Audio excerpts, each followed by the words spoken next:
Menurut saya, pelecehan seksual adalah tindakan asusila yang melanggar hak asasi manusia secara seksual.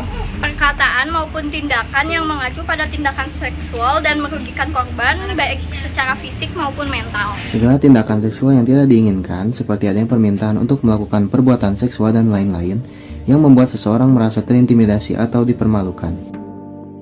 Catcalling.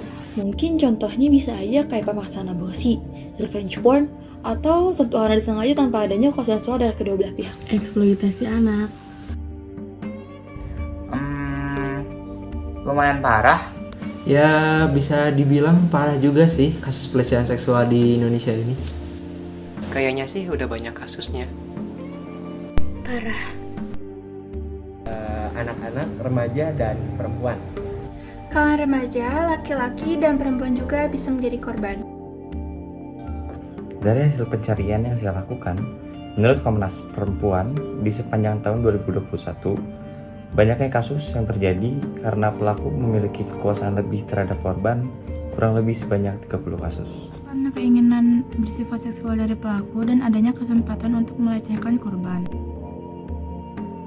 Yang pertama ada Undang-Undang Nomor 39 Tahun 1959 tentang Hak Asasi Manusia, juga mengatur perihal hak warga negara untuk bebas dari kekerasan seksual. Yang kedua ada Pasal 28G. Setiap orang berhak atas perlindungan diri, kehormatan, dan martabat, serta rasa aman dan perlindungan dari ancaman ketakutan untuk berbuat sesuatu atau tidak berbuat sesuatu. Yang ketiga, Undang-Undang Nomor 23 Tahun 2004 tentang penghapusan kekerasan dalam rumah tangga atau KDRT yang mengatur tentang kekerasan seksual dalam konteks pemerkosaan atau pemaksaan hubungan seksual terhadap istri ataupun orang yang tinggal serumah. Kalau menurut aku sudah efektif, cuman masih ada kebijakan yang bisa ditambahin lagi. Menurut aku sendiri, pemerintah dapat merevisi kembali RUU yang sudah ada agar lebih sesuai dengan tujuannya. Membuat kebijakan yang lebih luas cakupannya, misalnya kebijakan yang berbicara tentang tindak pencegahannya.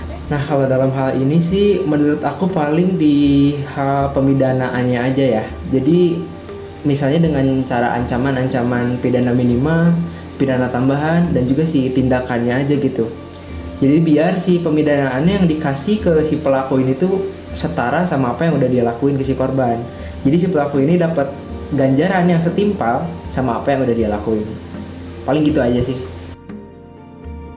Kebijakan membuat program edukasi mengenai pelecehan seksual pada waktu dan hari tertentu. Untuk kebijakannya bisa mewajibkan seluruh wilayah di Republik Indonesia untuk memperketat keamanan lingkungannya dengan cara menambahkan fasilitas publik yang dapat mencegah terjadinya pelecehan seksual. Untuk fasilitas publiknya bisa berupa CCTV maupun lampu jalan. Untuk keuntungan kebijakan pertama, kita dapat mencegah berbagai kasus pelecehan seksual sejak dini, menjadikan peserta didik menjadi pelajar yang beretika, lalu belajar memiliki landasan ilmu dan pengetahuan yang cukup mengenai kehidupan bermasyarakat, terutama yang berhubungan dengan pelecehan seksual. Sedangkan, untuk kerugiannya adalah yang pertama, ada penyampaian guru di setiap sekolah yang mungkin akan berbeda, sehingga resiko terjadi kesalahpahaman dan miskonsepsi akan ada. Yang kedua, ada sasaran dari edukasi ini hanya kepada pelajar, tidak mencakup seluruh masyarakat, sehingga pemberian edukasi tidak menyeluruh.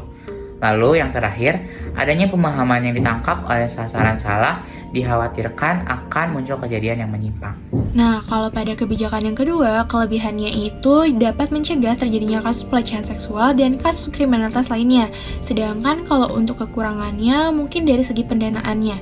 Jadi dengan dilaksanakannya kebijakan ini, tentunya memerlukan biaya yang cukup besar, mulai dari pengadaan, pemeliharaan, lalu membutuhkan waktu yang lama juga untuk memastikan seluruh wilayahnya itu mendapatkan fasilitas yang sama. Kalau untuk kebijakan ke-1, upaya yang dilakukan untuk merealisasikannya adalah dengan mengundang tenaga ahli yang mengerti tentang pelecehan seksual, misalnya psikolog. Kalau untuk kebijakan kedua, cara merealisasikannya bisa melakukan kerjasama dengan kepolisian setempat apabila terjadi suatu kejahatan yang tertangkap CCTV. Upaya kebijakan ke-1 bisa dilakukan dengan cara melakukan observasi terhadap masyarakat sekitar mengenai pendapat mereka tentang pelecehan seksual.